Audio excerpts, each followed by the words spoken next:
Hello everyone, Josh here with Exodus Games, bringing you guys another Awaken Chaos Era video, and today we're going to be exploring Tulpa 9, some of your free-to-play options, and how to kind of build the team, and how to, of course, beat it, because it's going to be a stage that you definitely want to try to aim for mid to maybe even late game, depending what type of gear that you're looking for. This is going to be a dungeon that allows you to drop 4- and 5-star gear. As we've said in previous videos, especially our beginner guide and even our gear guide, 3-star gear isn't really what we're aiming for here. So to be able to farm 4- to 5-star gear at Tulpa 9 is very essential for your, of course, future progression. With all that said, let me go ahead and give you guys some options. Now, it's going to be very interesting because we're actually going to be running 2 units that are actually going to be level 40 for this run. As crazy as that sounds, it can be done. So let's go ahead and look at our heroes here. I'm going to give you guys a little bit of a breakdown of what the team kind of looks like. So first up, we have our girl Asrina. Asrina, she's basically the fire goddess right now in this game. She's very, very good specifically for Tulpa. Now, she's good in a lot of various modes, but she does so much work in Tulpa because she does burns, she does a lot of impact damage. She can basically counter every 3 turns off of her trait, which allows her to get additional damage off even while being hit. So that's very, very good. We can see here that her trait is, when attacked, counterattacks to deal 100% damage to all enemies and apply Ignite for 2 turns. Can be triggered once every 3 rounds. And then we have her skill 1, which is going to be 100% damage to an enemy with a 50% chance to apply an Ignite for 2 turns. And in case some of you are wondering what Ignite is, it's basically burn. Then we have here 100% damage to all enemies. Damage scales with the number of stacks of Ignite on each target. The ability to cooldown, of course, is reduced by 1, so it's a 1-turn cooldown. So it's a very, very good AoE skill, especially if you're like doing PvE farming, for example, or even in PvP. It can do a lot of damage. Now, however, she is a bit peaked right now because we don't really have any other good Ignite units to pair with her.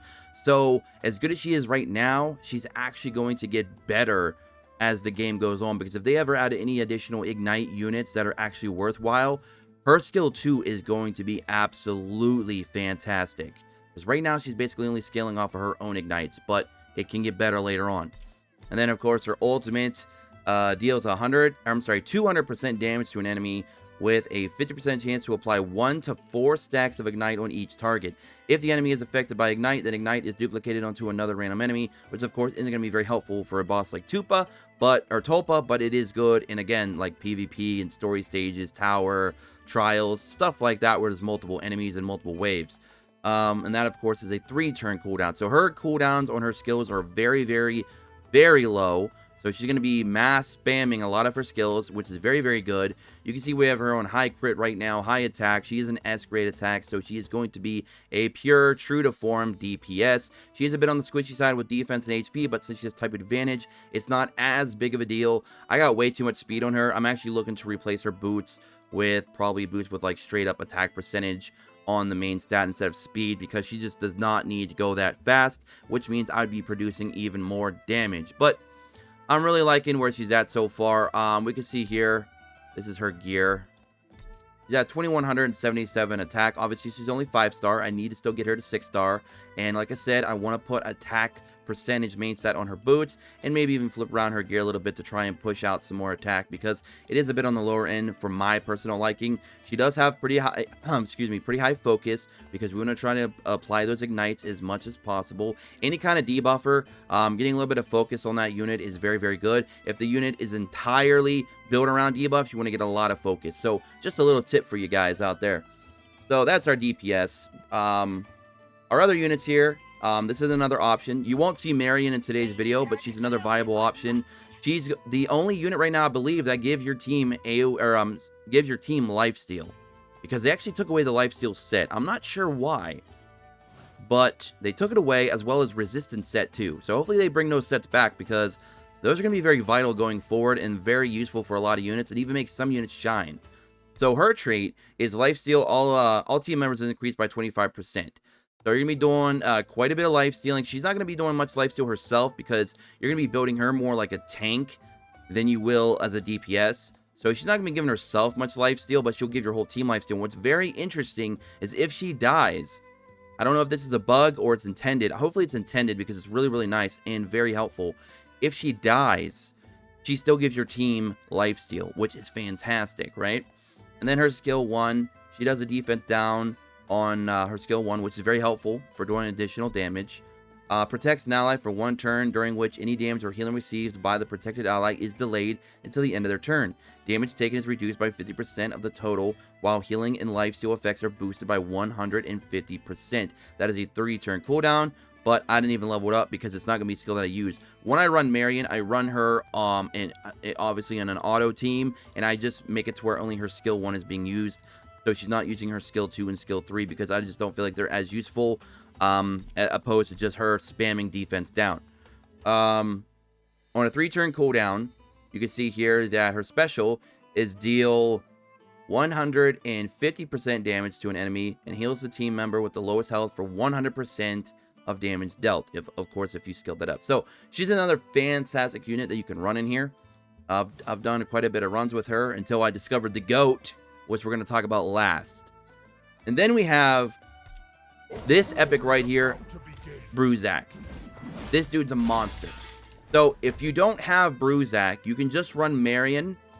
You can run Asrina, because Asrina you can get from actual covenants from the actual lobby, which let me quickly just talk about that real quick. So you can actually pick her up from down here by doing Tulpa 7, which is far easier than Tulpa 9. Tulpa 7 you could run, you know, a plethora of different units that you have built up early game and get that accomplished like literally within the first 2 to 3 days. It's really not that bad at all. As long as you're playing and grinding and building up your gear, you should have no problem beating difficulty 7 of Tulpa. And then getting equipped 4-star gear to every slot. That's simple. Defeating 300 enemies, easy peasy. And own a 5-star hero. You'll have that done in the first day if you know what you're doing. So you'll get a free copy of Asrina. You may not get her trait completely unlocked, but she's still useful without the trait being completely done. So that's how you get your free-to-play Asrina. Obviously, Marion is going to be a unit that's going to drop 100 times or more for you constantly because she's just a normal fire elite. So she's going to be easy to obtain. Bruzak might be a little bit, you know, more of a stretch because he is an epic hero. So there is no technical free-to-play way to get him outside of, you know, pulling him by pure luck and RNG. But you don't have to have him. You can use Marion in his place alongside the next unit we're going to be talking about in a moment. But let's go ahead and talk about our boy Bruzak. This guy is a phenomenal tank, and we're going to explain why. So, Bruzak has S grade in health, so he is just built like a machine. And then you want to go ahead and see that he has an A in defense as well. So, you're just looking at his grades, and he's screaming tank to you. We're going to go ahead and look at his abilities as well. So, I honestly cannot believe this guy is not getting more love than he should be.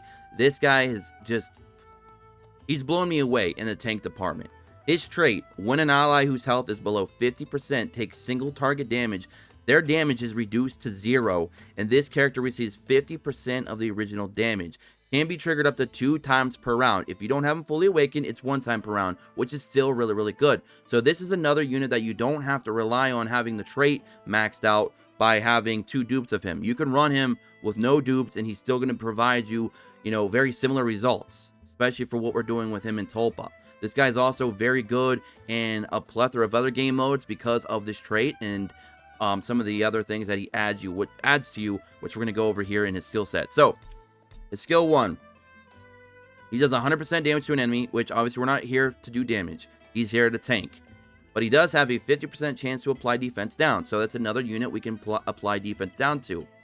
Now, in case you guys and gals didn't know, if you have the defense down spell and use a defense down skill, those stack. So you're doing more defense down. So there's another tidbit of information for you guys and gals out there. Now, skill 2.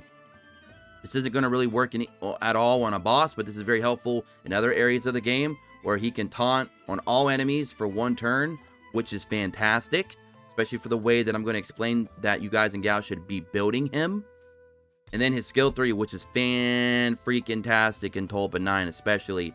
Deals 120% damage to all enemies, which we don't really care about, obviously. Which that goes up to 140 with skill ups. But he grants defense up to all team members for 2 turns. Defense up is 50%. And it's prolonged by 1 turn if you skill it up. So it becomes 3 turns on a 3-turn cooldown. So you will always have defense up. And that is 50% increase. That is massive. And for a guy, thanks to his trait, who's going to be taking a lot of damage away from your allies and putting it onto himself, having that is a massive increase, because you can see here how I've kind of been building mine up. Right now, he's got like 2 pieces of speed and 4 HP. You don't want to run in with speed. The speed is just there because that's just all I had at the time, and it had the right stats that I wanted, like defense percentage, and it had health and focus on the substat. This one, I believe, was defense as well with agility and health. 3 stats that your boy Bruzak wants. If we go here, we'll see that he has 804 defense as a 4-star. 4-star. Okay, guys, level 40. He's already got 7,400 HP, 804 defense. He's got 18.5% focus and 1% resistance, 18 agility. So what you want to ideally do with him, and this is what I'm trying to accomplish with gear. You know, obviously, I'm at the mercy of RNG and gear drops, but I want to get my defense well over 1,000, because then when he gives himself that 50% boost, he's going to be over 1,500 defense. And defense is very key when you're in boss fights. It's probably a little bit more important than HP, because HP is nice, but defense is helping to negate that damage as much as possible. So the more defense, the better. Now, it becomes even more of a relevancy because the boss actually lowers your defense. He gives you defense down in Tulpa. So having your defense as high as physically possible is extremely helpful when you're trying to, you know, bring in a tank or a healer or a unit like Marion that has the life steal, or a unit we're going to be talking about in a moment. Because the more tanky they are between HP and defense, you want to find a nice balance.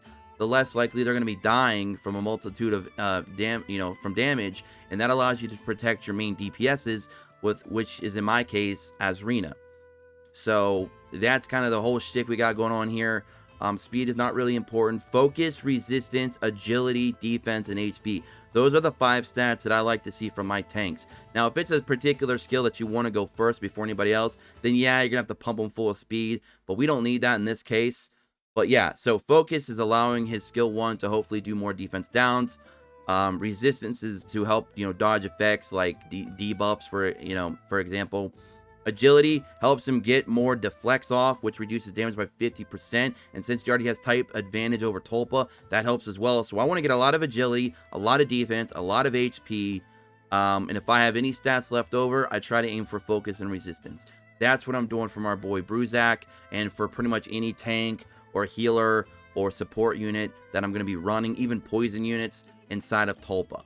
So there you guys go. You just got a master class education. You've all just graduated Tulpa 9, School of Misery. There you go. Now, we're going to talk about the biggest surprise. One of my biggest shocks so far of the closed beta test 4, the final closed beta test for Awaken, is Connor. Connor is an elite healer, but he's not necessarily just a healer. He's also a healer and a utility unit. We're going to be talking about what he can do and how he's phenomenal. And I mean phenomenal. I slept on this guy. I didn't like his kit. I don't like his design. I was wrong about Connor. I feel like I need to make a video where I title it, I was wrong about Connor, and just completely deep dive into what this guy can do. Because if you read his skill set, it makes him feel very underwhelming. So his base stats are B grade attack, health, C defense, B speed, and C crit rate. Now keep those numbers in mind because these are very, very important, because when we look at his trait, he gives himself plus 20% attack at 5 transcendence, okay? At your 5th transcendence, or 5 dupes if you will. I do not have him at 5-star yet. So he's only at 10% additional HP right now instead of his maximum 20. So he's not going to be getting the full stats that he could be getting as soon as I start him up one more time. But he is an easy 5-star. He is an easy dupe unit. He's just a fire elite. He's going to be easy to pull. But keep in mind his trait and then what he can do on his ultimate. Let's skip right to the ultimate real quick. So, on his ultimate, heals all team members. Healing scales with this character's attack. Now, you can see where I had problems with this guy right off the bat. When healing is scaling to attack instead of max HP, it's generally going to be very, very low in comparison because your health is always going to be far greater than your attack. And then it's going to come down to percentages. Well, sadly, we don't know what healing strength up is actually entailing. We don't actually see the percentages for that. Hopefully they add that for the final release, because I would like to know this information. Because not knowing that information and also not knowing what his healing is actually doing made me actually not like this guy's kit entirely and consider Abbott a better healer. Until I got curious. You know, they always say curiosity killed the cat. Well, in this case, curiosity let the cat out of the bag. Because what happened was, our boy Connor is actually healing AoE not once. No, not twice. Not even close. 3 times. This dude is AoE healing 3 times on that ult, which is not specified in his skill description at all. So this makes it even more important, guys, go out there and test units, even in a small setting, to see if they're actually doing what they say they're doing, because some of these descriptions are not, you know, completely accurate, or they're completely off, or something's not right. There might be a typo. So definitely do your due diligence, guys, in this closed beta, and test a lot of the units out that you possibly can, because sometimes the skills and what they're actually doing in reality just are not the same. And in this case, there's a lot of left out information for our boy Connor, who's actually healing 3 times based off his attack. So my attack right now is like floating around a little over 900 or so. He's getting 1.1k or close to around 1k heals off AoE times 3. So he's doing like, you know, high 2ks to 3k, low 3k healing already as a level 40 unit. Like, wow. Level 40. He's doing some bigger heals than some of the better healers in the game. This dude is insane. And he's only an elite. Level 40. Don't even have his trait completely maxed out. So I'm already losing some of his, you know, base attack percentage. That's going to go up even higher. I'm not even running this guy on attack gear. I'm actually running him on, let's see here. We're running on a bunch of HP, because we want to make this guy tanky while providing some attack percentages that we can get out of him. Right now, my gear is not the best. You can see that I'm sitting at 920 attack, 7400 HP. I'd like to get my defense up a little bit more as well. My resistance and agility are doing fantastic. I love my agility at 20. I'd like to try and push those two. Like I said, guys, any like support healers or tanks or anything like that in these types of stages, I want to focus on HP, defense, focus, resistance, agility. If they don't have any debuffs, then don't worry about focus. Then you can worry about the other 4 stats, or maybe even speed in some situations. But on a skill 1, he does have a 30% chance to do defense down. I stopped leveling up his skills because I don't need him for damage, and since my other 2 got maxed out that I needed to be maxed out, I wasn't worried about doing that last level 4, because I don't care about damage, and why waste the stamina. His skill 2, this is also phenomenal. He does grants shield and attack up to all team members, and guess what? Yes, that means he's doing more healing after he pops his skill 2, and it's only a 3-turn cooldown, and you can also get his shield effect up plus 60% from his level ups. This dude is phenomenal. He's providing you with a buff, protective shield, very strong healing, and even on occasion a defense down. So you're noticing we're running a lot of units that are dropping them defense downs, because we want to do the most damage to Tulpa as quickly as possible, while also topping our characters up and providing protection to keep them alive. So again, 2 level 40 units. One of them's an elite. And then you can also sub in Marion if you don't have Bruzak, or if you don't have Brand, which unfortunately I don't have Brand. He's a legendary tank. So you got some options there. You can even run William if you build him up good enough, even though there is a type disadvantage there. It is possible. So you have some options there, guys. But let's go ahead and do a run of Tulpa 9 so you guys can actually see the team in action. I just wanted to give you guys a full breakdown, because I like to make sure that when I do videos like this, you guys understand there are options out there. It's not, you know, one size fits all. There are ways to do things that others may not have thought of yet, or you could try different combinations of teams. It's all good. But you can see here, we have no 6 stars, no legendaries, 2 level 40s. Our gear is not the greatest. Matter of fact, I should probably check to make sure our boy Zachary even has gear on himself. I forgot to talk about Zachary, but I didn't really want to talk about him because everybody knows what Zachary can do. He's more or less that super, you know, DPS unit that's free to play, friendly. Everyone's going to have him. He's basically all pure damage. We all know the whole shtick of what our boy Zachary can do. So let's go ahead here. In the spells that I like to use, for example, guys, I like to use Rage Aura on auto because that plus 50% attack. So even if they use that on Connor, he's doing some big daddy healing. Or if they use that on Zachary or Asrina, you have, you know, of course, more DPS. And I also like to use Gaia's Renewal because it heals all team members for 15% of max health and grants them heal over time for 3 turns. And it's a 6-turn cooldown, so you're basically going to just have to deal with a 3-turn gap, which hopefully in that gap you get Connor to go off, and you're singing pretty, right? Or you're sitting pretty. There we go, singing pretty. I don't even know what that means. But yeah, guys, so I'm running this team of 4. You could also try to run Marion as well if you don't have Bruzak. That's fine. But let's go ahead and jump into it on auto. So our boy Zachary's going in, doing the big daddy damage as he does, rocking that red mohawk. Just thinking about his son, Elson, and how he's going to grow up and be strong and probably, you know, become bigger and better than his daddy. Who knows? Alright, so there's one problem that I need to fix with my particular team where it's not as fluid as it was before. And that is I need to make my Asrina and Zach faster than my 2 tanks to consistently do what I want them to do. Because as you can see, we've already wasted a few of Asrina's higher priority skills. And I don't want to do that. But that's because my Asrina is just too fast. We gotta definitely lower her speed down and get some more big damage on top of her, right? That's the idea. As you can see there, unfortunately, Bruzak on auto, he will still use his skill 2, which is completely useless in this stage. Asrina almost got taken out by an unlucky amount of damage. But we're going to recover nicely. So there's Bruzak going in, doing no damage because he's there too.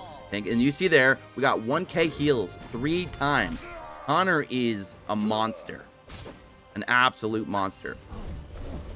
Alright, we're going to be hitting the shield soon. When you hit 50%, the next time Tulpa takes his turn, he will pop off that freaking annoying shield that you have to get rid of. And if you don't get rid of it in time, he will nuke your whole team and you will die. And that's just all she wrote. Now, we got to wait for our units to get to 50% or below in HP for Bruzak to start going off. So on those single target attacks, he's going to be very, very essential for the success of our team here. Now, this would be, like I said, at the top of this run. As soon as I change around some of my speed on some of my units, this is going to be a much more fluid run because see that damage that Asrina just did not take and Bruzak took it instead? Very, very clutch. And there we go. And again, guys, we're doing this with 2 level 40s. This team is nowhere near at its potential. It's actually ridiculous. Okay, so we finally took out Bruzak. Bruzak usually always dies because, again, he's eating the damage away from our other units, and that's what he's there to do. And look at those top-ups. Now we're doing 1288 times 3. Absolutely ridiculous. The dude is a monster. And we're doing this on auto completely. We're not touching anything, and that's pretty much going to wrap this up. And there you guys go. Easy peasy lemon squeezy. And again, I got to make slight adjustments with my speed, especially for Asrina, to make that a lot more fluid. So she's doing her bigger moves right at the start, while we already have our protection for Connor and Bruzak already taking place because they're using them a bit too early because of our wave 2 kind of getting a little bit out of order. So there you guys go. We're used full fire team, no legendaries, no 6 stars. You don't even technically need dupes for the Bruzak if you have him. Connor is going to be an easy to build up unit. Zachary is an easy to build up unit. Asrina is going to be an easy to build up unit. You don't even need dupes of her either. You're going to get her for free from Covenant. Again, if you don't have Bruzak, you can use Marion for the life steal. If you have Brand, if you have William, there's some other options out there you can use as a tank, or even perhaps even use Blackhorn for healing if you get him from the Game Pass. Whatever you guys want to do, there's a lot of options out there, but the moral of the story is we did that with 2 level 40s, and Connor is an actual monster. I cannot believe it. Bruzak, if you did not hear about that name before, you heard it here first. Bruzak is a beastly tank. Don't let anybody else tell you otherwise. And that's going to be it for me, guys. If you guys all enjoyed, don't forget to take notifications. Join us in the Discord in the description below. And, of course, follow me on Twitter at XSPlays, and I'll catch you guys in the next one. Until then, peace.